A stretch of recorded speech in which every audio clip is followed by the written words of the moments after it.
Hello, and welcome back to another Doctor Who action figure review. In today's review, I'm taking a look at the latest B&M exclusive, which is History of the Daleks, number 16 and 17, New Series Gold and Black Daleks. So first of all, I must say a huge thank you to Thomas Chapman for very kindly picking these up for me and sending them down to me, because I couldn't find them when I was doing my hunting around B&M to get this set. My partner and I did go on something of an adventure, trying several B&Ms around Bristol, but unfortunately we were fruitless. Do they have them? No. They only have Ninth Doctor. The disappointment is palpable. Let's just put it that way. Cribbs Causeway was fruitless. We're going to go back to Filton, where we went the other night, and they had the Remembrance Daleks. All they had was, they had about 12 bloody boxes of Remembrance Daleks, which is no good to me. Looking for toys. No joy. Third B&M of the day, third B&M of the day, and then we still need to do food shopping. Shopping? Food? Groceries? That's not important.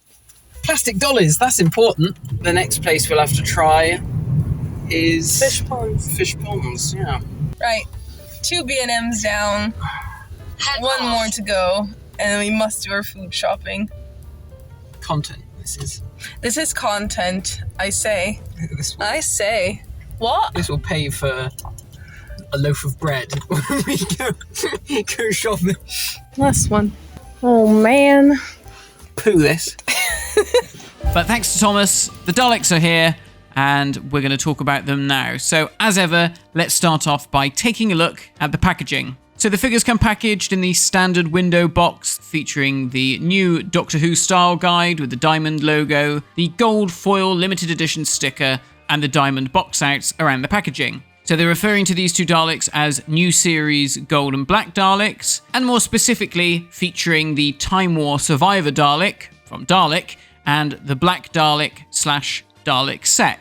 And then on the back of the box, we have a little bit of behind-the-scenes info on how the new series Daleks were designed, and then we have a short synopsis of Dalek and the Army of Ghosts. So out of the packaging, we have our two Daleks, and they look lovely. There was a bit of uncertainty with the bronze Time War Survivor Dalek over whether or not the colours were correct, but we'll go into that and have a little comparison with an older Dalek figure as we go on. So let's start with the Time War Survivor Dalek from Dalek. So this is the first time that a Dalek from the story Dalek, this is going to get confusing, has been released on this sculpt. If you remember way back in 2005 and 2006 when the first Dalek figures came out, they were slightly off model. The proportions were just slightly wrong. But then it came to 2008 when Journey's End came out and The Stolen Earth, and they perfected the sculpt. And it was the first time we had a proper, accurate Dalek sculpt for a new series Dalek. This Dalek obviously has its own specific ID tag underneath the eye stalk, but more distinctly about it, it has the gold band around the bottom of the shoulders, which none of the other bronze Daleks do. Not sure why they decided to do away with that. I really like it. It feels like it's a detail that should be painted. Always found it weird that they never painted it on the latest Daleks. Literally in that same series, they don't have it. They're just bronze. Let's talk about the paint apps and all the details. So it's the usual eye stalk, which is cast in clear plastic, painted silver. So you've got the clear plastic rings around the eye stalk, and then the black eye with the blue iris painted in.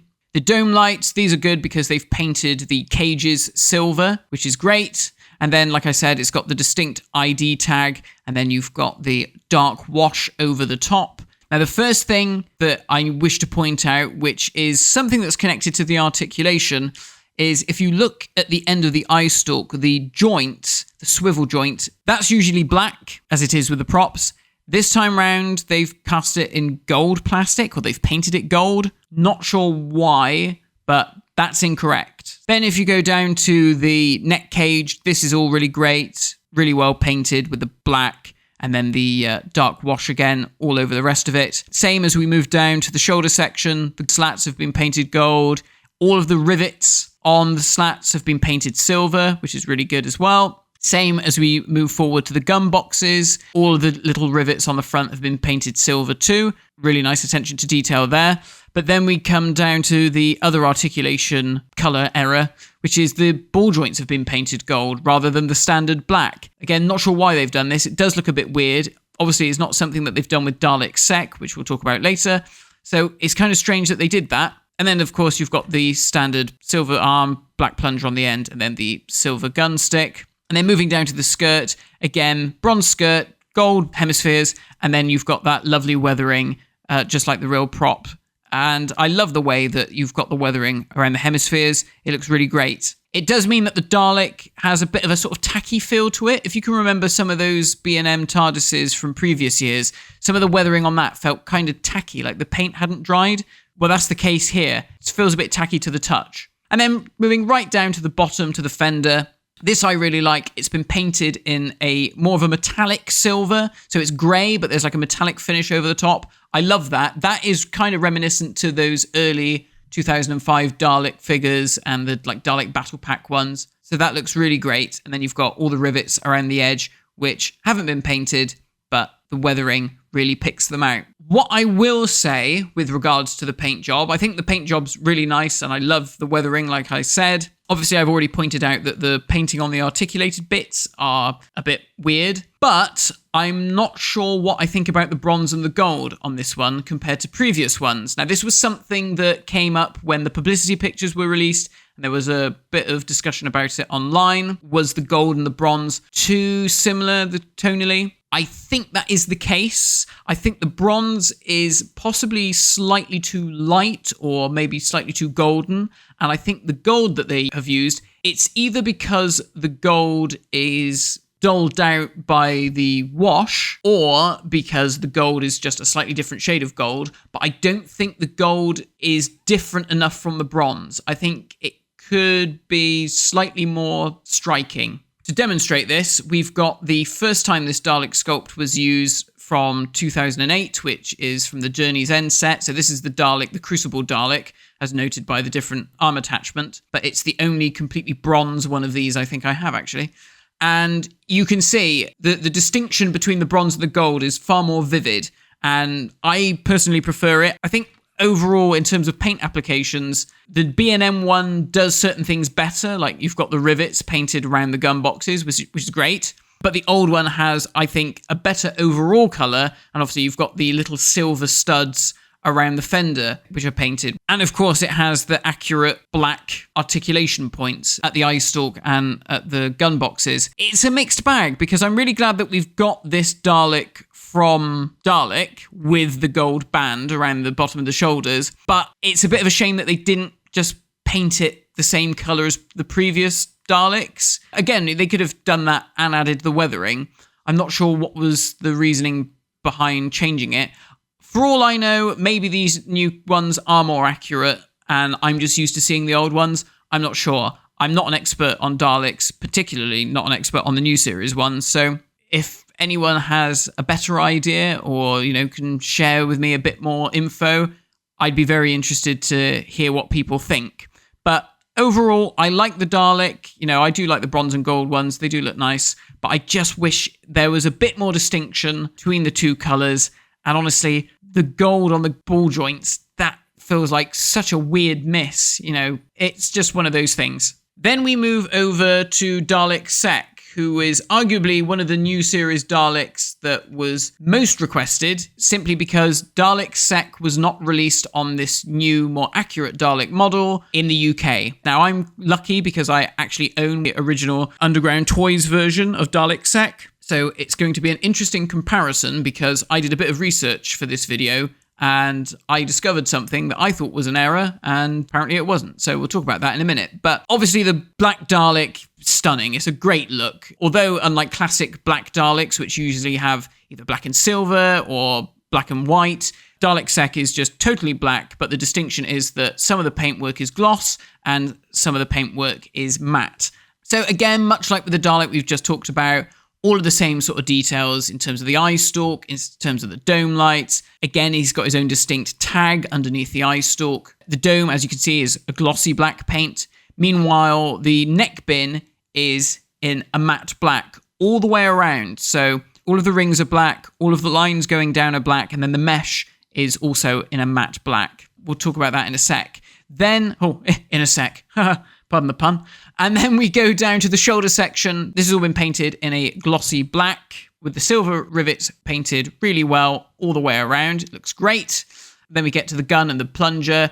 Again, with the gun boxes, the rivets around there have been painted silver, which again looks really, really good. The gun stick, silver. Plunger, again, same as the other Dalek. And then moving down to the skirt, the hemispheres are in a glossy black. And then going down to the fender at the bottom, that's also in a matte black as well. So really, there's not much to say here other than he looks great. You know, if you have been after this Dalek Sack for all this time, well, now's your chance to get him because he looks amazing. So let's compare him to the previous version that was only released in the States, the Underground Toys version. For the most part, they're pretty much the same, but there's a couple of notable differences. The cages on the dome lights are not painted silver, so that's a tick in the B&M version's favour. And then we move down to the neck bin. So this is the bit I wanted to talk about. So on here, those rings and the spokes, they're all glossy black, which is what I assumed the prop was like. I did a little research. Turns out that isn't the case. It should all be matte black. Again, if that's wrong,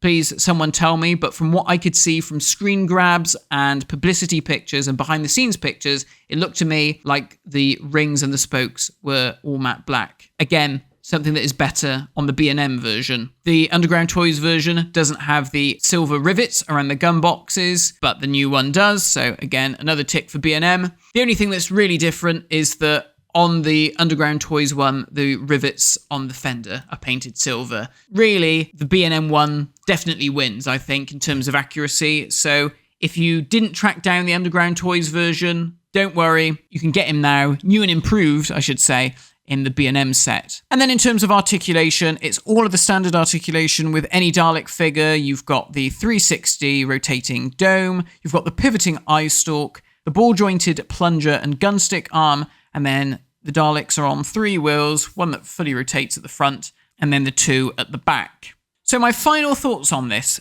Honestly, it wasn't really a set that necessarily screamed out to me that I needed to get, because like I said, I already had the Dalek Sack from before. But this one's new and improved, so that is something I didn't realise, so I'm happy with that. That's great. I was keen to get the Dalek from Dalek, because like I said, I like that gold band, and as I said earlier, it's the first time this particular Dalek has been done on the more accurate body. What I do find funny is the way that they've numbered this, which is History of the Daleks 16 and 17. What I would have liked to have seen was Dalek. I think you could have done it as its own set, because I think you could have done the really bashed up version of the Dalek and just had the clean version of the Dalek. Now, obviously, the bashed up version in the story has, bits bent off of it, bits of the skirt are all bent and some of the hemispheres are smashed in. With a B&M budget, that's impossible. But I think you could have just dirtied it up enough. If you squint, it would do the job, sort of thing. There's lots of different scratches and gashes that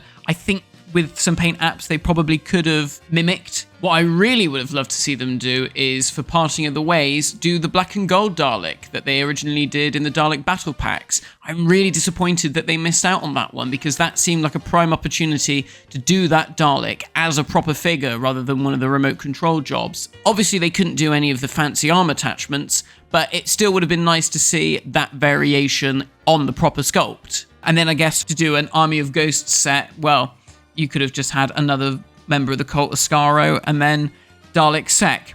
Obviously now we're running into the problem that with the new Daleks, there's very little in way of variation. And of course then we move on to stuff like Ironsides and then the Paradigm Daleks. So it'll be interesting to see where they go with these Dalek sets moving forward. I just think that maybe we need to start doing away with the numbering on the sets, because I think putting 16 and 17 is a bit weird and wacky.